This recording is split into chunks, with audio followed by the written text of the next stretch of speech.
rappresenta per te questa vittoria?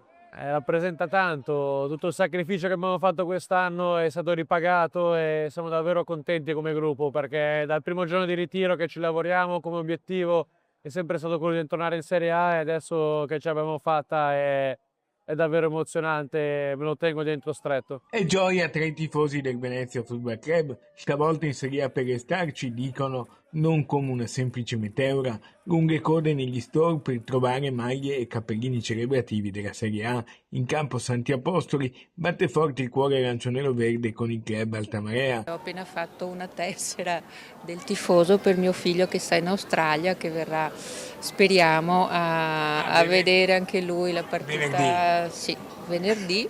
Mi auguro che vinciamo il campionato, perché ce lo meritiamo, perché è giusto, perché è dalla 22esima giornata che il Venezia è primo in classifica e dobbiamo vincerlo e alzare la coppa davanti ai tifosi di Venezia. A che ora siete tornati?